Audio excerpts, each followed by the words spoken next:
সামনেই আসছে গণেশ চতুর্থী। আর গণেশ চতুর্থী মানেই হচ্ছে লাড্ডুর বাহার। কে কত রকমের গণেশকে লাড্ডু খাওয়াতে পারে। আর গণেশের ফেভারিট জিনিস তো হচ্ছে লাড্ডু। তো বিভিন্ন রকম লাড্ডু তো গণেশ বাবাকে দিতে হবে। তো বাড়িতে কিন্তু আপনারা বানিয়ে এরকম লাড্ডু গণেশ বাবাকে দিতে পারেন। আজকে আমি আপনাদের কাছে বেসনের লাড্ডুর একটা রেসিপি নিয়ে চলে এসেছি।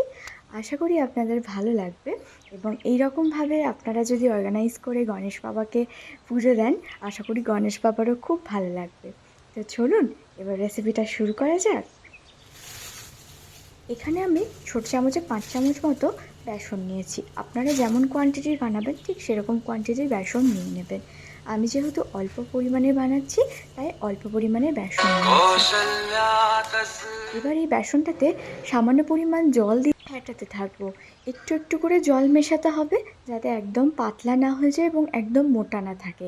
একটা জাস্ট ঠিক ব্যাটার তৈরি করতে হবে যাতে একটা বড়ার আকারে করা যেতে পারে। ঠিক সেইভাবেই বেসনের ব্যাটারটা কিন্তু আমাদেরকে রেডি করতে হবে। তাই দেখুন আমি কিন্তু অল্প অল্প পরিমাণ দিয়ে জল মিশিয়ে মিশিয়ে ব্যাটারটা রেডি করে নিচ্ছি। আর অনেকক্ষণ ধরে ফেটালে কি হবে, একটু নরম হবে। তো দেখুন আমার ব্যাটারটা রেডি হয়ে গিয়েছে, না মোটা না একদম পাতলা। এবার প্যান বসিয়ে দিয়েছি, প্যানে দিয়ে দিচ্ছি তেল। তেল গরম হওয়া অবধি অপেক্ষা করব এবং তেল গরম হলে একে একে প্রত্যেকটা বড়া এখানে আমি দিয়ে দেব। ছোট হোক বড় হোক, যেরকম একটা সাইজের হোক, আমাদেরকে বড়াটা বানিয়ে নিতে হবে। কারণ এই বড়াটা দিয়ে এখন কোনো কাজ নেই, বাট বড়াটা দরকার আছে, সেটা আপনারা পরেই দেখতে পাবেন। তো এইভাবে আস্তে আস্তে আমি শ্যালো ফ্রাই করে নিচ্ছি। আপনারা চাইলে ডিপ ফ্রাই করে নিতে পারেন। তো আমি শ্যালো ফ্রাই করে নিচ্ছি হালকা করে। তো দেখুন আমি উল্টে নিয়েছি এবং প্রায় আমার হয়ে গিয়েছে। এবার এগুলোকে আমি নামিয়ে নিচ্ছি। খুব একটা খড়া করে না ভাজলেও চলবে, জাস্ট হালকা মতো ভাজা দরকার বড়ার মতো করে। এবার আমি নামিয়ে নিলাম। এবার এটাকে আমি পেস্ট করে নেব। দেখুন পেস্ট করা হয়ে গিয়েছে, কি সুন্দর দেখতে লাগছে। এবার এটাকে সাইডে রেখে একটা প্যানের মধ্যে দিয়ে দিচ্ছি চিনি। 2 চামচ মতো এখানে চিনি দিয়েছি। আমরা যেহেতু মিষ্টিটা একটু কমই ইউজ করি তাই কম পরিমাণে চিনি দিয়েছি রস করার জন্য। আপনারা যদি আরও বেশি পরিমাণে মিষ্টি দিতে চান দিতে পারেন। এবার চিনিটাতে সামান্য পরিমাণ জল দিয়ে ফার্স্টে একটু গলিয়ে নেব, তারপরে আস্তে আস্তে অনেকটা পরিমাণে জল দিয়ে দেব যাতে চিনিটা একটু বেশি করে ফুটে যায়। আর এর মধ্যে দিয়ে দিচ্ছি দারচিনি। আপনারা চাইলে গোলমরিচ দিতে পারেন বা গোলমরিচ গুঁড়ো। আমি দারচিনির ফ্লেভারটা একটু বেশি পছন্দ করি তাই দারচিনির ফ্লেভারটাই দিলাম এখানে। এবার এটা না ফুটতে থাকুক যতক্ষণ না একটু জলটা আস্তে আস্তে কমে কমে আসছে, ততক্ষণ ফুটুক। আর যত ফুটবে তত ঠিক দারচিনির গন্ধটা ওর মধ্যে মিশবে আর আরও একটা বেশ ভালো একটা স্মেল পাবো। তো সেই কারণে অনেকক্ষণ ধরে এটাকে একটু ফুটিয়ে নেব। 5 মিনিট পর তো এটাকে ফোটালেই জলটা আস্তে আস্তে একটু কমে আসবে এবং একটু চিটচিটে ভাবটা চলে আসবে। আপনারা চাইলে কিন্তু আরও বেশি পরিমাণে মিষ্টি দিয়ে এটা বানাতে পারেন।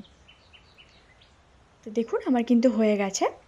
এবার গ্যাসটা কমিয়ে আমি যে বড়াগুলো পেস্ট করে রেখেছিলাম সেটা এবার এর মধ্যে দিয়ে দিচ্ছি। এবার আস্তে আস্তে এটাকে মিশিয়ে নেব। অল্প অল্প পরিমাণ করে এটাকে মিশিয়ে নিচ্ছি আমি।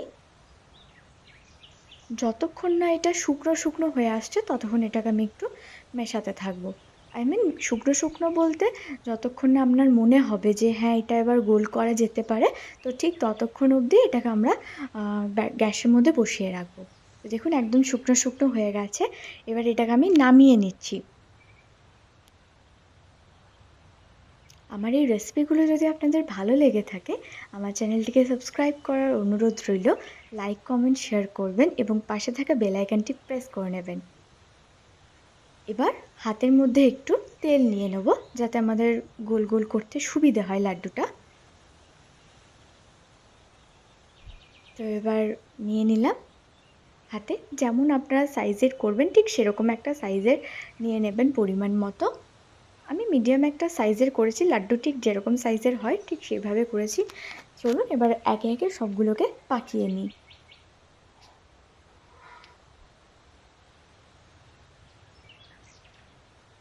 গরম থাকতে থাকতে কিন্তু লাড্ডুটাকে পাকিয়ে নিতে হবে, ঠান্ডা হয়ে গেলে কিন্তু একদম পাকানো যাবে না। যখনই আপনার মনে হবে হাতটা শুকিয়ে গেছে, আবার সামান্য পরিমাণ তেল নিয়ে নেবেন। তেল নিয়ে পাকাতে ভালো সুবিধা হবে। তো ব্যাস, আমার রেডি হয়ে গিয়েছে সবগুলো লাড্ডু। এবার ওর ওপরে যাতে একটু দেখতে সুন্দর লাগে, একটু দিয়ে দিচ্ছি কিশমিশ। আপনারা চাইলে আমন্ড দিয়ে দিতে পারেন।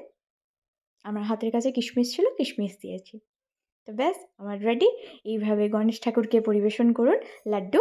আমি আবার পরের দিনে আরও একটা নতুন ধরনের লাড্ডু নিয়ে আপনাদের কাছে হাজির হব। কি সুন্দর দেখতে লাগছে, মনে হচ্ছে এটা বেসনের লাড্ডু, আর খেতে অসাধারণ হয়েছিল। আপনারা বানিয়ে দেখবেন ঠিক কতটা সুন্দর হয়েছিল। এবার আমি আপনাদেরকে ভেঙে দেখাচ্ছি জিনিসটা ঠিক কতটা সুন্দর, ভেতরটা ঠিক কেমন দেখতে লাগছে, মনেই হবে না বেসনের লাড্ডু এটা। তো দেখা হচ্ছে আবার নতুন কোনো ভিডিও। আজকের মতো টাটা।